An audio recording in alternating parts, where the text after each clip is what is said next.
सभी साथियों को मेरा नमस्कार। आज हम यूपी बोर्ड क्लास 11th के अंतर्गत स्नैपशॉट्स यानी कि सप्लीमेंट्री रीडर के अंतर्गत जो चैप्टर दिया है बर्थ, इसके सभी शॉर्ट एवं लॉन्ग क्वेश्चंस का हम सॉल्यूशन देखेंगे। दोस्तों, आप लोगों ने बहुत सारी डिमांड इसके लिए की है, तो आइए हम भी बिना समय को वेस्ट किए हुए आपके क्वेश्चंस का सॉल्यूशन देखते हैं। तो देखिए आपका पहला question, who was Joe Morgan. Joe Morgan कौन था?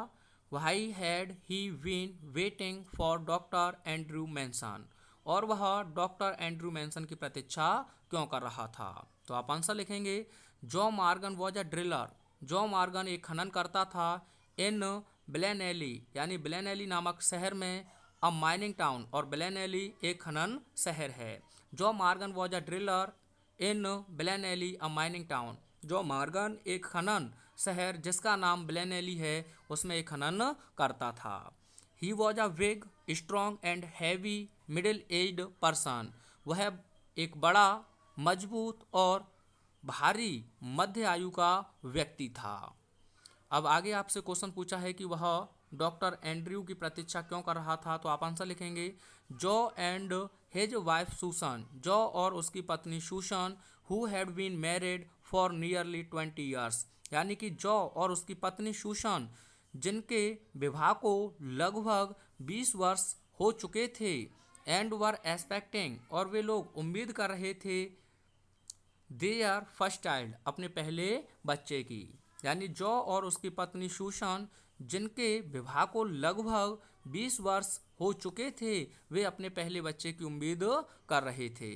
Jaw was waiting for the doctor. Jaw doctor की प्रतीक्षा कर रहे थे, टू हेल्प, मदद के लिए, सूसन, सूसन की, in the delivery of the child, यानी बच्चे की प्रसव स्थिति में। जॉ यानी कि जॉ मॉर्गन बच्चे के प्रसव स्थिति में सूसन की मदद के लिए डॉक्टर का इंतजार कर रहे थे या प्रतीक्षा कर रहे थे। यह रहा आपका पहला क्वेश्चन। आप चाहें तो स्क्रीनशॉट ले सकते हैं और देखिए second question, where did Joe lead Andrew, यानी कि जॉ मॉर्गन ने डॉक्टर एंड्रयू मैनसन को कहाँ छोड़ा? Why did he not go in with the doctor, और Joe Morgan doctor Andrew Manson के साथ अंदर क्यों नहीं गया? तो आप आंसर लिखेंगे, Joe Morgan led Andrew to his house, यानी कि जॉ मॉर्गन डॉक्टर एंड्रयू को अपने घर ले गए। नंबर 12, घर का नंबर है 12, ब्लेना टेरेस, यानी Blaina Terrace. Joe Morgan led Andrew to his house number 12 Blaina Terrace. Joe Morgan doctor Andrew को अपने घर नंबर 12 ब्लेना टेरेस ले गए। लीड टू का मतलब होता है ले जाना। हिज वाइफ, उसकी पत्नी, किसकी?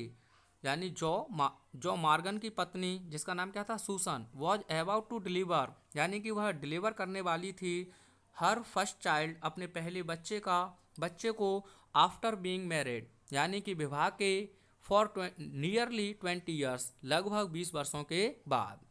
His wife was about to deliver her first child after being married for 20 years, यानी कि और जॉ मॉर्गन की पत्नी अपने लगभग 20 वर्षों के शादी के बाद पहले बच्चे को जन्म देने वाली थी। Joe was quite tensioned, Joe बिल्कुल तनाव में था। He refuse to go inside, और इसीलिए उसने अंदर जाने से मना कर दिया। इवन हिज वॉइस, यहाँ तक कि उसकी आवाज़ शॉर्ट दिखाती थी साइंस ऑफ स्ट्रेस, यानी कि तनाव के लक्षण। यहाँ तक कि उसकी आवाज़ को सुनकर भी पता चलता था कि उसकी आवाज़ में क्या है? तनाव के लक्षण हैं। स्क्रीनशॉट लें दोस्तों और देखिए आपका third question, what was the dilemma, यानी कि क्या डिलेमा था, क्या दुविधा थी, दैट, जिसे एंड्रयू फेस्ड, डॉक्टर एंड्रयू ने सामना किया, after the baby was born, यानी कि बच्चे के जन्म के बाद। What was the dilemma that Andrew faced after the baby was born, Andrew ने बच्चे के जन्म के बाद कौन सी दुविधा का सामना किया? तो आप आंसर लिखेंगे, the child was still born and lifeless. The child was stillness, यानी कि बिल्कुल निर्जीव था, यानी कि आप बेजान, स्टिल बॉर्न यानी कि निर्जीव था, एंड लाइफलेस, और बेजान था। The child was still born and lifeless, बच्चा निर्जीव और बेजान था। The mother was in a desperate state, और जो उसकी माँ थी वह बिल्कुल डेस्परेट स्टेट नाजुक अवस्था में थी, एंड और इन इमीडिएट और तुरंत ही नीड आवश्यकता थी ऑफ डॉक्टर्स अटेंशन यानी कि डॉक्टर के ध्यान की। The child was stillborn and lifeless, बच्चा बिल्कुल निर्जीव और बेजान था। The mother was in a desperate state, और जो माँ थी, जो जो मार्गन की पत्नी थी सुसान, वह एक नाजुक स्थिति में थी, and in immediate need of doctors attention, और उसे तुरंत ही डॉक्टर के ध्यान की आवश्यकता थी। नाउ अब doctor Andrew watch in dilemma, यानी कि दुविधा में थे, और अब डॉक्टर दुविधा में थे। क्यों थे दोस्तों? क्योंकि बच्चा भी निर्जीव और बेजान था, और जो माँ की स्थिति थी वह भी क्रिटिकल थी, इसीलिए डॉक्टर एंड्रयू डिलेमा में थे। He wanted to attend both of them, और वह उन दोनों को ध्यान देना चाहते थे, एंड सेव देम, और दोनों को ही बचाना चाहते थे। वह दोनों पर ही ध्यान देना चाहते थे और दोनों को ही बचाना चाहते थे। आप चाहें तो स्क्रीनशॉट लें और देखिए आपका fourth question. How did Andrews practical experience come handy, यानी कि एंड्रयू का जो व्यवहारिक अनुभव था वह क्या था या कैसे था? तो आप इसका आंसर लिखेंगे, Andrew had once seen a similar case in the Samaritan. Andrew had once, यानी कि एंड्रयू ने एक बार, सीन माने देखा था, अ सिमिलर केस ऐसा ही मामला, इन समारिटन यानी कि समारिटन में। तो डॉक्टर एंड्रयू ने एक बार समारिटन में एक ऐसे ही मामले को देखा था।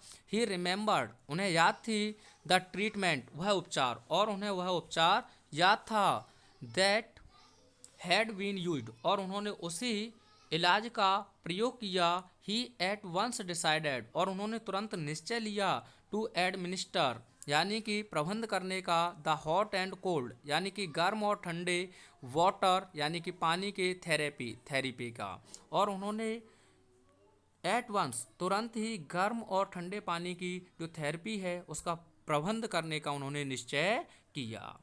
इस प्रकार से आप आगे लिख सकते हैं, दस इस प्रकार से his practical experience came handy. आप चाहें तो थोड़ा सा और आगे जोड़ सकते हैं।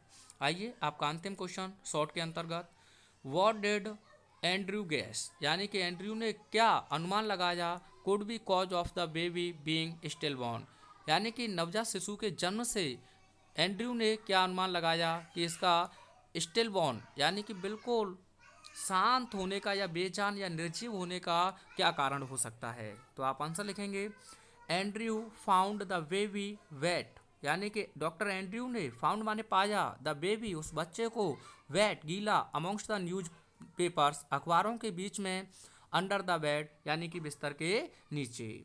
Andrew found the baby wet amongst news paper under the bed, यानी कि डॉक्टर एंड्रयू ने बिस्तर के नीचे गीले अखबारों के बीच में उस बच्चे को पाया। इट्स लिम, इसके अंग, वार्म गर्म थे, बॉडी यानी कि its limp warm body was white and soft, यानी कि जो उसका शरीर था वह बिल्कुल निर्जीव गर्म था और शरीर सफ़ेद और मुलायम हो गया था। इट्स हेड लॉल्ड, और जो इसका सिर था लॉल्ड वह लटका हुआ था, ऑन द थिन नेक यानी कि दुबली पतली गर्दन पर, और जो उसका सिर था वह पतली गर्दन पर लटका हुआ था। द लिम्स सीम्ड बोनलेस, और जो अंग थे वह हड्डियों रहित प्रतीत हो रहे थे। बोनलेस माने होता है हड्डियों रहित। द वाइटनेस, एक सफ़ेदी, ओवर द बॉडी शरीर के ऊपर, यानी कि शरीर के ऊपर एक सफ़ेदी थी, मिंट, और इसका मतलब था सफोकेशन यानी कि दम घुटन, caused by the lack of oxygen, और यह किस लिए था? यह ऑक्सीजन की कमी के कारण था, यानी ऑक्सीजन की कमी के कारण शरीर पर होने वाली वह एक सफ़ेदी थी और उसका कारण था घुटन। आप चाहें तो इसका भी एक स्क्रीनशॉट ले लें और आइए हम देखते हैं इसके लॉन्ग क्वेश्चंस को।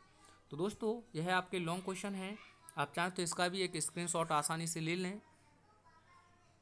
और ये है आपका अंतिम और सेकंड क्वेश्चन इस वीडियो लेक्चर का। वीडियो कैसा लगा कमेंट करके एक बार अवश्य बताएं। मिलता हूँ नेक्स्ट वीडियो में। Thanks for watching.